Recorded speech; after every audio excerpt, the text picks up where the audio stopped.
power outage in the middle of rush hour. Plus, chocolate, flowers, and fillets. The Valentine's Day trend that's creating a run at the meat counter. Next. Now, ABC 7 News at 11. On your side.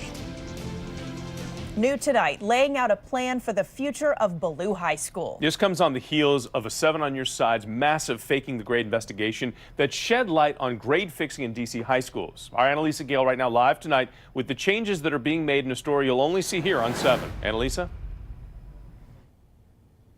Jonathan and Allison, inside Ballou High School are quotes about the value of education. Tonight, parents came here with questions about how much their kids are learning and the changes that are coming as a result of the astonishing details that our I-team has uncovered. Community activist Regina Pixley held back tears as she entered a meeting at Ballou High School on Tuesday evening. The meeting comes weeks after an audit revealed that 113 of 177 of Ballou High School's graduating seniors passed their classes in violation of district policy. But yet we have students who can't read and write. Someone needs to be held accountable for this. You know, this is a tragedy. There are a lot of questions about, is my child going to graduate? Does my child have to go to night school? Our camera was not allowed inside the meeting featuring Chancellor Antoine Wilson and Councilmember Trayon White. Wilson shared new information about a policy that will affect teachers. Just around the fact that teachers wouldn't be evaluated through our impact system based on the percentage of students passed. Parents who live in Ward 8 say they want to see more solutions to the problem. Are they willing to help our kids, or are they just here for the check? How does this kind of scandal impact the school, the community? Well, our focus is always on making sure that students get a great education. And Jonathan and Allison, I can tell you this meeting lasted for more than 2 hours, starting at 6:45, ending around 10 p.m. Some parents say they were dissatisfied with some of the responses that they got from city leaders. Community members are now working on things like workforce development to address some of the issues that they discussed tonight. Live outside Ballou High School, Annalisa Gale, ABC 7 News. Annalisa, thank you. You know, that policy change for teacher evaluations will go into effect on Monday, but district officials tell us it's only temporary for this school year. Permanent changes won't be announced until teachers, principals, and the district come up with a solution sometime later this year. We will let you know. And you know, many of our major breakthroughs in this investigation came from tips that were sent to us by you.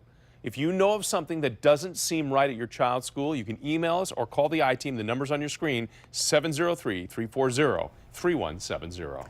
Well, the power is back on and operations are back to normal at the DuPont Circle Metro tonight. That's after a major power outage. This was right at this red line station.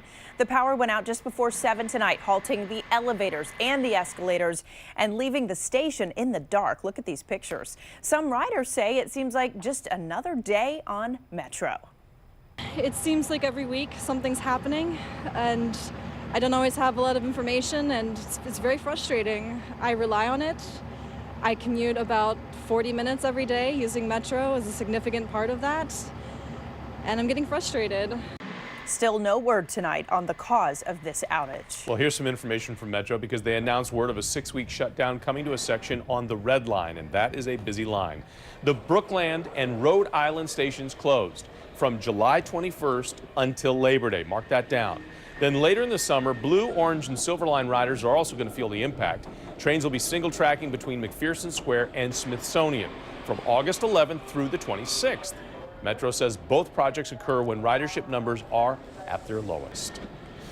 Well, good evening, everyone. Let's talk about what's going on out there. A few showers earlier. Now we have some lingering clouds around the area. They're acting like a blanket, so it's holding our temperatures at bay. It's chilly, not too bad, though. We got 37 in D.C., 36 right now around Gaithersburg. Winchester right at that freezing mark. We're not going to go too cold tonight, probably mid and upper 20s on the coldest spot, but many of you will not get below freezing around the metro area. So out the door tomorrow morning, it will be a chilly start. I expect it to be dry, a few clouds.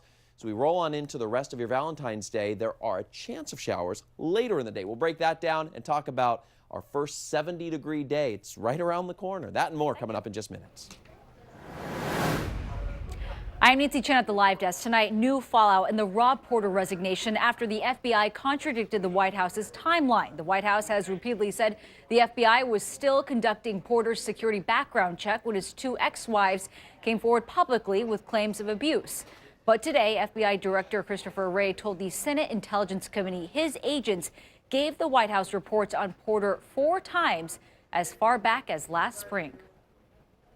The FBI submitted a partial report on the investigation in question in March, and then a completed background investigation in late July.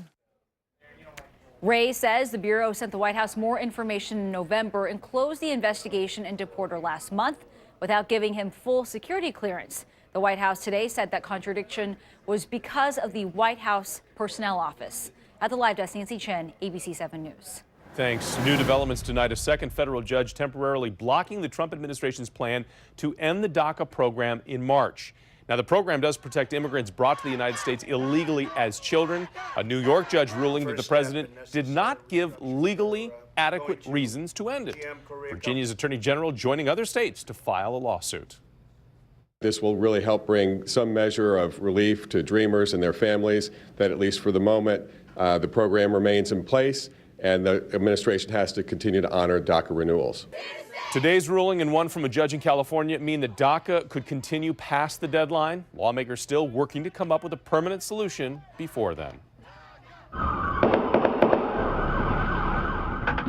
Well, 2 local members of Congress demanding to talk with U.S. Park Police about this shooting right here. This happened in November.